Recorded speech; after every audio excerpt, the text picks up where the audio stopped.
ចេញសញ្ញាមួយចំនួននេះអាចថាមានជំងឺទឹកនោមប្រៃជំងឺទឹកនោមប្រៃគឺជាជំងឺតម្រងនោមដែលបណ្ដាលឲ្យរាងកាយរបស់យើងបញ្ចេញប្រូតេអ៊ីនច្រើនពេកនៅក្នុងទឹកនោមជំងឺទឹកនោមប្រៃជាធម្មតាបណ្ដាលមកពីការខូចខាតសរសៃឈាមតូចនៅក្នុងតម្រងនោមរបស់យើងដែលតម្រងនោមមាននាទីច្រោះកាកសំណល់និងទឹកលើសពីក្នុងឈាមស្ថានភាពនេះវាអាចបណ្ដាលឲ្យហើមជាពិសេសនៅជើងនិងជើងរបស់យើងហើយបង្កើនហានិភ័យនៃបញ្ហាសុខភាពផ្សេងទៀតចំពោះការព្យាបាលជំងឺទឹកនោមប្រៃរួមមានការព្យាបាលទៅតាមស្ថានភាពបណ្ដាលឲ្យកើតមាននិងការប្រើថ្នាំជំងឺទឹកនោមប្រៃអាចបង្កើនហានិភ័យនៃការបង្ករោគនិងកំណកឈាមគ្រូពេទ្យអាចណែនាំថ្នាំនិងការផ្លាស់ប្ដូររបបអាហារដើម្បីការពារផលវិបាករោគសញ្ញា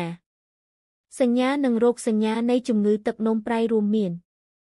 ហើមធ្ងន់ធ្ងរជាពិសេសនៅជុំវិញភ្នែកនៅជើងនិងជើងទឹកនោមមានពណ៌ស្រអាប់ដែលជាលទ្ធផលនៃប្រូតេអ៊ីនលើសនៅក្នុងទឹកនោមការឡើងទម្ងន់ដោយសារតែការរក្សាសារធាតុរាវ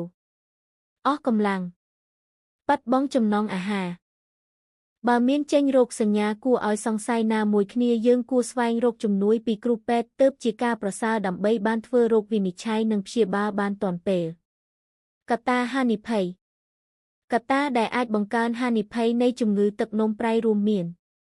បញ្ហាសុខភាពអាចបំផ្លាញតម្រងនោមជំងឺជាក់លាក់មួយចំនួនអាចបង្កហានិភ័យជាជំងឺទឹកនោមប្រៃបានដូចជាជំងឺទឹកនោមផ្អែមជំងឺលយពុះនិងជំងឺតម្រងនោមផ្សេងទៀត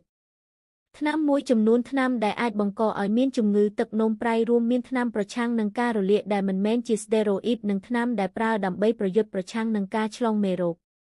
ការឆ្លងមេរោគជាក់លាក់ការបង្ករោគបង្កើនហានិភ័យនៃជំងឺទឹកនោមប្រៃរួមមានអេដស៍ជំងឺរលាកថ្លើមប្រភេទ B ជំងឺរលាកថ្លើមប្រភេទ C និងជំងឺគ្រុនចាញ់